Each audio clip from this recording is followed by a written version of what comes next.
Welcome back to Custom Card Reviews. These type of videos have been gone for a little while because Runeterra has been an amazing game to play with tons of new content and even more coming up tomorrow evening. So to bring it back, I wanted to do a little more than just reviewing random cards, and instead we're going to review an entire region set. Last time we looked at cards from the Void, this time we're going to look at the Ishtal region. This region is surrounded by jungle and gives a bit of a Mayan vibe to it with a big focus on elemental magic. So the creator of the set is YURI, and I was told to give a big shout out to Andy, ex-Jojo and OP Prime, who all helped him in different ways to create this set.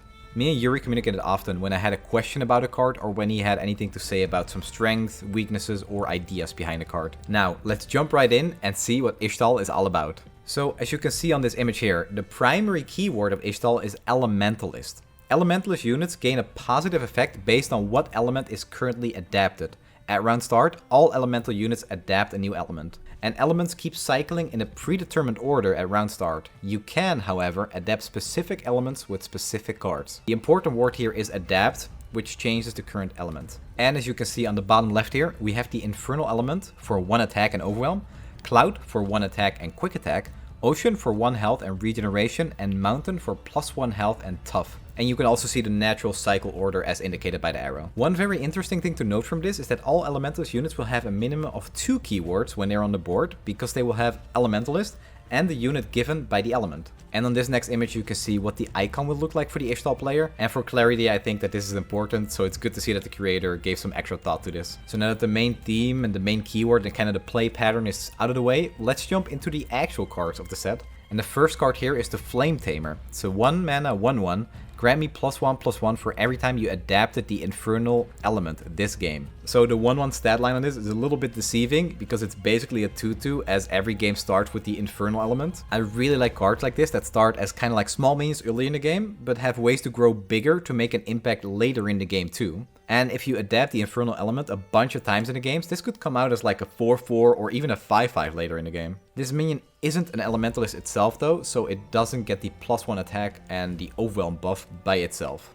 Next is the River Walker, a 1 mana 1/2 with Attune, so it's basically free. When you summon another ally, give it a random keyword for 1 round. So this is a nice little value engine that you can keep sitting on your bench to give every unit you summon a random keyword.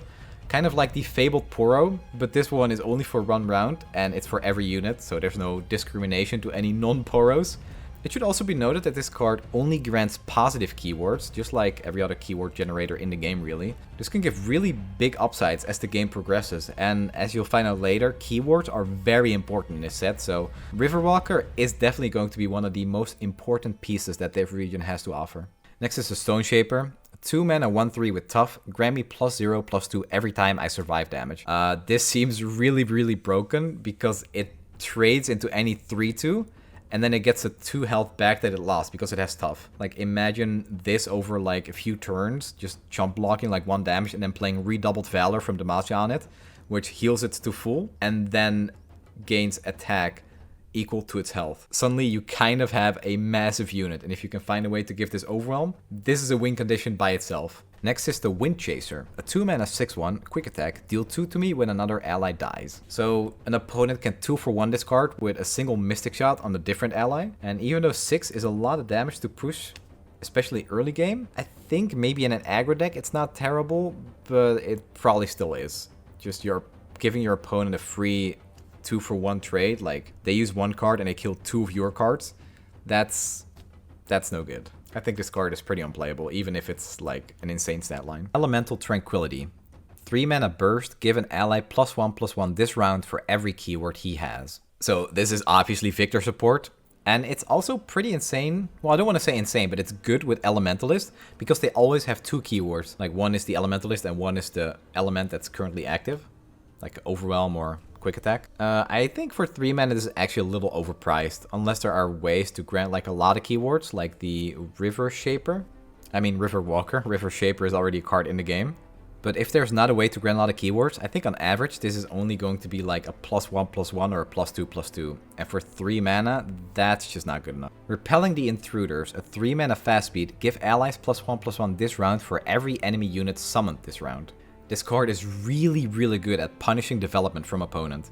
If they summon even a single House Spider, you can give your entire board +2/+2. This card can get out of hand really, really fast, and I personally don't really like cards that punish taking like natural actions in a game.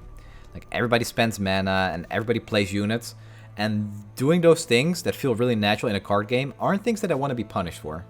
So I'm not a fan of this card personally. Elemental Transmitter is a 7 mana slow speed. Pick an ally, grant their keywords to your other allies. Even more Victor support. This seems like a worse give it all though, because it's only from one single ally and it doesn't grant everything the highest attack and health stats. It's pretty cool if you can give your entire board Elementalist when you have the Infernal element active, because that will give your entire board Overwhelm. But aside from that, I think this is way too expensive and way too conditional. I don't even see Give It All see that much play, and that's almost a strictly better card than this, except for, you know, the 1 mana. Fiery Stratum. Strike. Create an Elemental Mastery in hand. And the Elemental Mastery is a 0 mana burst speed spell. Adapt an element of your choice. So this is the first card that a region really needs to have kind of its own identity. I'm not necessarily talking about the Fiery Stratum, but more the Elemental Mastery that it creates. Like with Ishtal, it sounds like you really want to have a say in when you want a certain element to be active, to actually be able to abuse the powers that it gives you. Is your high health minion low in HP? Then you could pick the Ocean element for regen. Are you trying to push a lot of damage and potentially go for lethal? Infernal it is. So we haven't seen all the cards yet, so we don't know how easy it is to get the Elemental Mastery card and maybe keep like a few in your hand for later use. But it might be more fair to actually make this focus speed and maybe fleeting too. Focus speed because this gets super abusable during combat to grant something like +1 health and tough, and that can be really hard to deal with. Guardian of the Lake is a 5 mana 3/5 with Attune. Give the strongest enemy unit can't block this round. This is actually a super interesting effect that I'm surprised we haven't seen in the actual game yet, except for Ash's level up, where a frostbitten enemy can't block anymore. It seems a little overpriced though, so I don't think this card would see play as it is right now. It's also not an Elementalist, so after the Attune and the effect for one single round, it's basically just a 3/5 minion.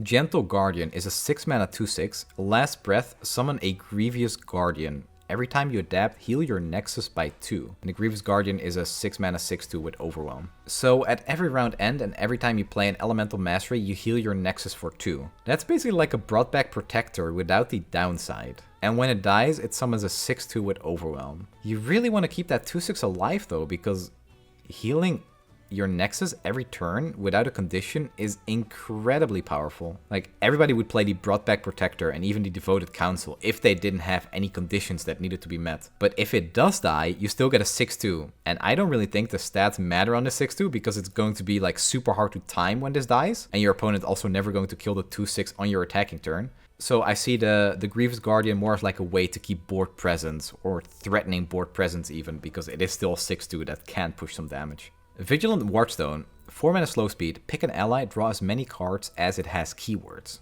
So even more Victor support. Like play this on a Victor and you're probably going to Watcher yourself because your entire deck will be gone. But no, seriously though, like on average, I think the Elemental Tranquility will just be like a draw 2 for 4 mana slow speed. With some setup, it might be a draw 3 or 4.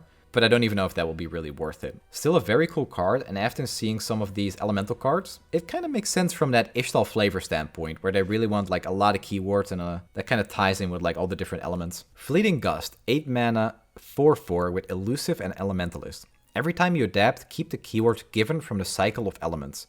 Allies have +1/+1 for every keyword I have. Wow. The fact that this card is elusive is actually extremely scary, because once this passes like the tough and regeneration keyword, it's going to be real difficult to take this down. The fact that it's also giving all allies +1/+1 for every keyword means it starts with +3/+3 because of the elusive, Elementalist, and whatever keyword is active from the current element. Even for 8 mana, this card seems pretty busted, because once it's on the board, any ally you summon will just straight up have +3/+3. Or more, depending on how many cycles you've already gone through. This to me would seem like a really cool like 10 mana card and game finisher, and 8 mana might be a little bit too early for an effect like that, especially if you have like some Elemental Mastery stacked up in your hand. On the next page here, we have the Royal Seamstress, a 2 mana 1/4. Refill 1 spell mana every time you manually adapt. This manually word kind of confuses me here, because that would imply that you need a card like Elemental Mastery to get the spell mana. But if that's not what it means, then you just get an extra spell mana every turn, which is not bad. I honestly think this card is really fair and would feel really good for spell-based decks like Lee Sin. Royal Overseer, a 4-mana 3/4 Elementalist with Allegiance. Create 2 Elemental Mastery in hand. So this is the Ishtal Allegiance card. I really like that this card stays true to the way Allegiance cards work in other regions, because it's a 4-mana card with a 3/4 stat line, and I think that stat line is unique. We have some 4/3s, but not a single 3/4 if I'm remembering correctly. But yeah, I think it's important that an Allegiance card does what the region wants to do. Like Bannerman buffs the entire board, which is exactly what Demacia likes to do. They like to build wide boards. Mountain Scryer invokes and reduces the cost of Celestials by 1, which is exactly what a Mono Targon deck will be doing. And a Mono Ishtal deck will probably absolutely have to play for the Elementalist and keyword direction. And this card will help with that in a really big way. Royal Administrator. A 5-mana 3/5. Play, pick 2 units, swap their keywords.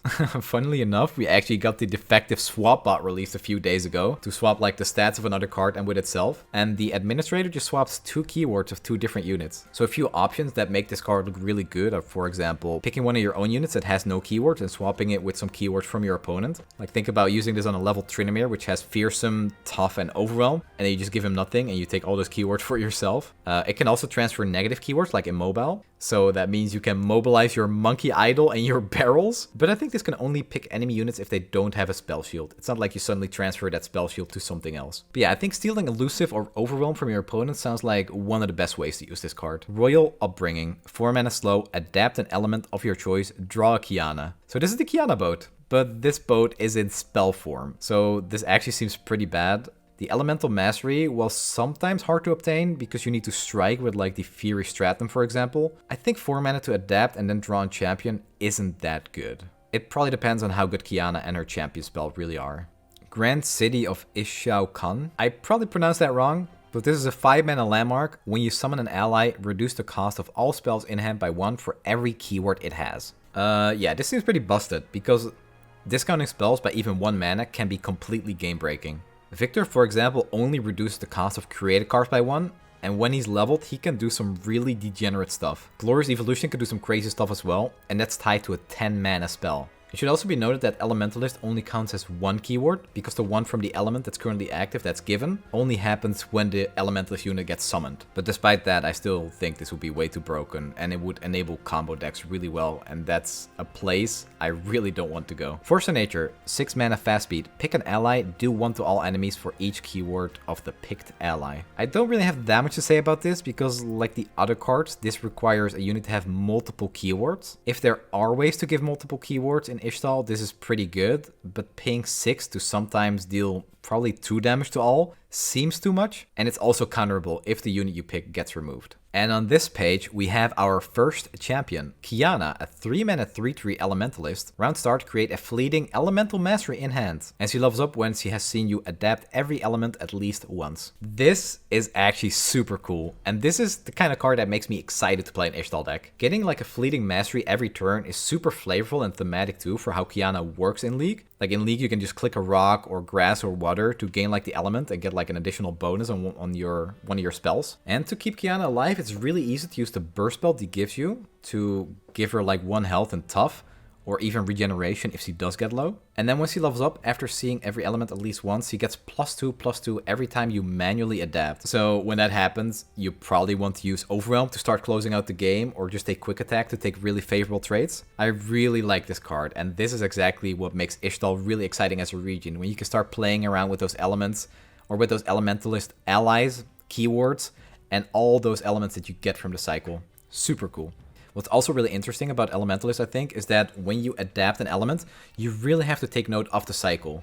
Like, it's probably really good that you start with the 2 offensive keywords with Quick Attack and Overwhelm, or Overwhelm and Quick Attack, and +1 attack, and then you get 2 defensive ones. So it's not like you can pick an offensive one on your attacking turn, and then the next turn it instantly goes to a defensive one. You actually have to time it really well. And Qiyana's champion spell is her Supreme Display of Talent, which is a 6-mana fast speed spell. Stun an attacking or blocking enemy to deal 3 to all back rows enemies after. I looked at this for a little bit, and at first glance this looks really broken, But I think it's actually pretty fair. This can only be used during attack or block, so you can't just like nuke the enemy board for 3 damage. And the damage only gets dealt to the units that aren't in combat. So this is a really good way to punish the value engines like Aphelios. And also a very cool way to actually show how Qiyana's ult works in League, where she pushes everything like against the wall. You kinda get like punished for standing back with your back against the wall. Jungle Lookout is a 3 mana 1/2 Scout Elementalist. Grant me +2/+2 the first time I see the opponent play a card with more power than me.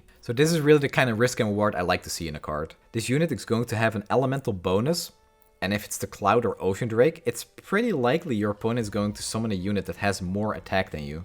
Having Scout on a unit with keywords has proven to also be very, very strong. So this is just a really cool card, and I love seeing some Scout synergy outside of Bilgewater and Demacia. And, you know, Shuri might guess because of the Psy Scout. I should stop making that joke. Herald of Nature is a 5 mana 3/3 with Scout. Play for every Elementalist ally you have, I strike as many enemies, starting from the weakest. So this is even more Scout support in Ishtal, although I do think that the Scout keyword is pretty redundant on this card, because you're going to be using this for the play effect and not for the insane attacking stats. This is a very powerful play effect, but it does require you to have Elementalist allies in play, and so far we haven't really seen any cheap Elementalist units. So I'm going to guess that's done on purpose, because the cheapest are 3 mana. So if you play an Elementalist unit on turn 3 and 4, then this on 5, you get to strike your opponent's 2 weakest units for 3 damage. Is that good? I don't think so. It's too inconsistent, and there's too many requirements to be met. A 3/3 with Scout doesn't do anything either, because it's just unlikely you'll attack twice with this stat line. Seems pretty bad, even though it's a pretty cool effect. Flowing Mistress, a 5 mana 4/2 with Elusive and Elementalist. Create a Nexus Strike, create a random spell from your region that costs 4 or less. So this is an elusive Elementalist with pretty good stats and an upside. That's honestly pretty good, and a good way to generate some card advantage. This card is almost like Zoe's bigger sister. The Grand Teacher is a 6 mana 5/7 with Spell Shield and Elementalist. The stat changes for Elementalist units from the cycle of elements is doubled. This is a really, really powerful effect. And the Grand Teacher also has a very durable stat line. This seems like an auto-include in Elementalist decks. Even if 6 mana can be expensive, he benefits from the elemental stat boost himself, and if you have multiple Grand Teachers, the effect also stacks. That can get out of hand really quickly, and not to mention he has Spell Shield too. In pretty much every game, it's going to require more than 1 card for the opponent to remove him, and that's just always a losing play. You're generating insane tempo and value from the effect, and your opponent needs to spend multiple cards to even deal with this. Yeah, this card is going to make Ishtal viable if we ever see Elementalist decks. Royal Dragon Keeper, 2 mana 3/2. When an ally with Fury kills a unit, grant non-dragon allies +1/+1. This is such a funny effect and I actually love it. We're gonna have to see some dragons for Ishtal to make this card make sense though, because I don't think you can splash Ishtal with a dragon region like Demacia, Targon, and now even Shadow Owls for this card to make sense. And another champion, Nidalee, is a 5 mana 5/5 with Scout. Transform me into Feral Huntress while I scout. And Feral Huntress is a 5 mana 5/6 with quick attack and scout. And to level her up, you have attacked 6 times this game. So now these scout units are starting to make a little more sense. A few notes, because I talked about Nidalee with the creator. If you kill the Feral Huntress, the Nidalee dies as well. Stat changes to Nidalee carry over to the Huntress, but additional keywords don't. Damage between the forms does carry over when transforming, and if you damage the Huntress down to 1 HP, the unleveled Nidalee will still have 1 HP and will not just die. So that also means that during a regular attack, like after the scout, she is just a vanilla 5/5. The level up condition is interesting because she does level in deck, but attacking 6 times doesn't happen naturally until like turn 11, unless you're scouting or, you know, free attacking. Ugh. Quick attack during scout is insanely powerful though. Almost impossible to contest that, especially with 6 health. Yeah, I think this Feral Huntress is a little too overstated.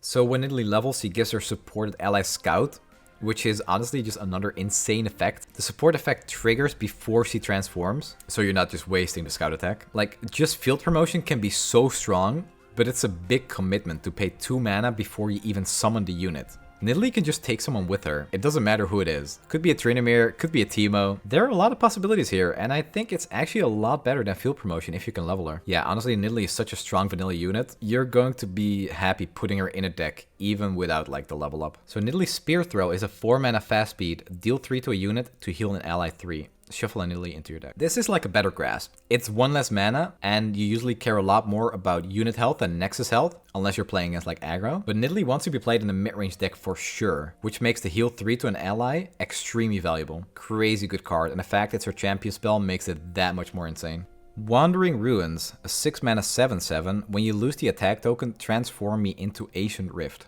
Ancient Rift is a 6 mana landmark. When an ally survives damage, recall them and reduce their cost to 0.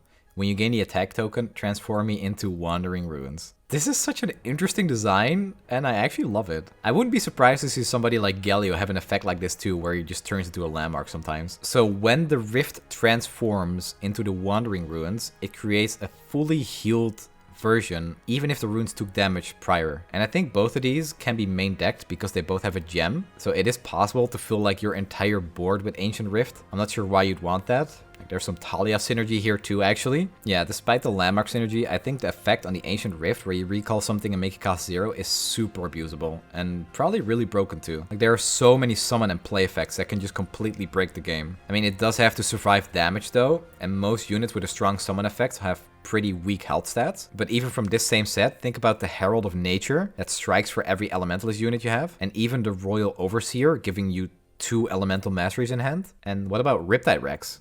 Or, God forbid, Citria, Lady of Clouds? Even Qiyana Crown Guard for like infinite rallies almost? Very cool stuff, but probably really broken. Ixtal Expert is a 9 mana Elementalist, 8/8. Allies have my keywords. So we saw the Fleeting Gust earlier, and this just seems like a much weaker version of it. It costs 1 more mana too. Giving the board +1/+1 for every keyword a unit has is so much better than just sharing 2 keywords to all your allies. This could be really cool, but sadly, the Fleeting Gust just does it much better. If the Gust wasn't created for this set, I would probably be much more excited for the Ixtal Expert, but it seems pretty redundant now. Having both those cards on the field though, to share keywords and give stats, is pretty awesome, but yeah, it's probably way too greedy, and I like that they curve like into each other from 8 to 9 mana, but how many games do you actually get to 8 or 9 mana? Watcher might be gone from this meta, but it just seems kinda too slow and just not good enough. The 4 Spires, 11 mana slow speed spell. Extend your cycle of element. Infernal now also gets Challenger, Cloud gets double attack, Ocean gets Lifesteal, and Mountain gets Spell Shield. So these keywords are just given to Elementalist units in addition to the normal ones, except Cloud because double attack is just a better quick attack. This card does remind me of something like Glorious Evolution, but you only get some extra stuff for your Elementalist units. I think this is probably way too weak for an 11 mana slow speed spell. In my opinion, this should also say something like all your units are now Elementalists, like how Glorious Evolution gives everything augment. Now that would be the kind of card to become absolutely unstoppable that I want to see from a region like Ishtal. And we're getting close to the end. Here we have some Dragon Boys. We have the Infernal Drake, 3 mana 3/2 with Overwhelm, Fury. Play Adapt the Infernal Element. Ocean Drake, 4 mana 3/5. Play Adapt the Ocean Element. 6 mana 4/7 for the Mountain Drake. Play Adapt the Mountain Element. And let me guess, the Cloud Drake adapts the Cloud Element. Yep, 5 mana 5/3.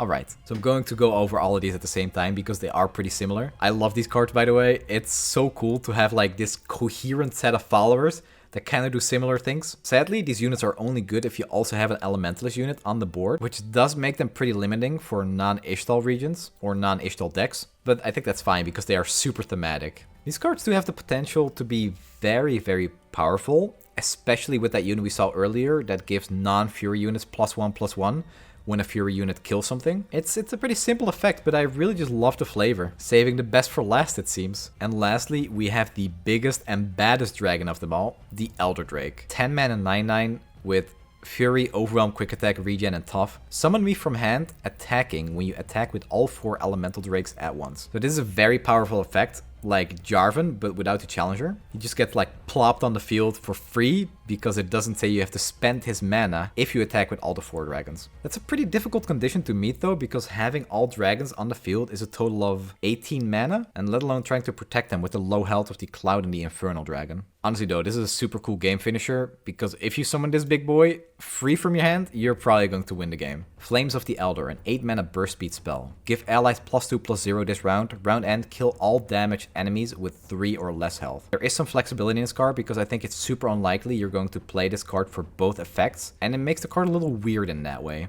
Giving units +2 attack and killing weakened units with 3 or less health are two very different effects. It's like a control and an aggressive effect all in one card. And for that reason, I think it's probably way too expensive to see play. Next we have Zyra. Play and round start, summon a seed. I have seen you trigger 3+ seeds as a 4 mana 3/4. And a seed is a 1 mana 0/1. Seeds stack. Will you target me with a spell, summon as many Vine Lashers as you have seeds, and let them start a free attack. Cast a spell on them you activated me with. And a Vine Lasher is a 1 mana 2/1 ephemeral. So the seed starts a free attack with a Vine Lasher, and then the seeds disappear. If you use a simple spell like Sharpsight, instantly start a free attack with a 4/3 ephemeral Vine Lasher. Also, these seeds stack like barrels, which is kind of crazy, and it has immobile, so it does have some synergy with the guy that swaps keywords too. I mean, imagine having like 6 seeds stacked up using Sharpsight, and then suddenly you have 6 seeds to just attack your opponent. I actually kind of love this, and I wish we had more effect like this, where seeds stack like barrels. Free attacks are a very dangerous territory though, but this does have some great synergy with something like Nidalee. I also like that these cards aren't really tied to Elementalist, so just like Nidalee, these cards are much more open to being paired with regions like Demacia for more scouts, or even something like Bilgewater. So after 3 seeds get triggered, Zyra levels,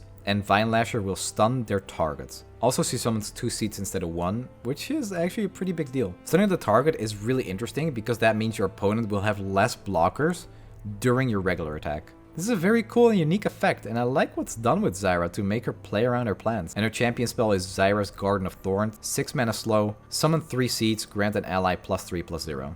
So this one can be a little confusing. If you don't have any seeds on the board, that means you have to give +3 attack to an ally and then summon 3 seeds. But if you already have 1 seed, then you can use this spell on the seed to stack them first, going to 4 seeds, and then you trigger it instantly by giving them +3 attack. So you have 4 5/1 Vine Lashers to attack. That's a very expensive and slow spell, but the payoff can be huge if you time it right with 1 seed already on the board. And that was actually all the cards that I have. So some of the biggest strengths from Ishtal are how flexible they can be with all the different keywords and synergies between the Elementalist units. And they also seem to be pretty good against aggro because of the early units they have. Also, if you get to like turn 6 against aggro with the Gentle Guardian, where you heal for 2 or more every single turn, it feels like it's going to be an easy win at that point. The units in Ishtal also seem to have high health stats, because most of them have more health than power. So when I asked YURI about that, he said he definitely favors tanky units more, so, you know, that makes sense. But that also brings a weakness, because that seems like there are no real mid-game threats, like, for example, Rune Runner, except maybe Nidalee. So unless you find a way to like buff up your units and use the elements in the right way, it's pretty tough to actually make use of your more mid-range units. And some other weaknesses I think are most likely their late game. They have the Gust, the Expert, and the Elder Drake, but no way to protect these units. So they can die from a single Vengeance or even like a Will of Ionia. So the Gust needs some turns to get going and actually stack up some of his stats, and the Expert is a card where his effect is gone immediately if he dies. And then lastly there's the Elder Drake, that's just like one big stat stick, and you know, that's not always enough. Sometimes you need powerful effect to go with something to actually close out games. And so with that, I hope you guys enjoyed this custom set review. I took a little extra time to tie it all together, wrote down some notes to read for all the cards, and I hope it showed and improved the quality a little bit. So let me know what you think. Did I miss anything? Was there something you would have liked to see different? What are some of the synergies you would like to play with Ishtal? So I look forward to reading all the comments, and I will see you guys tomorrow, because it is time to get ready for some Sentinels of Light hype.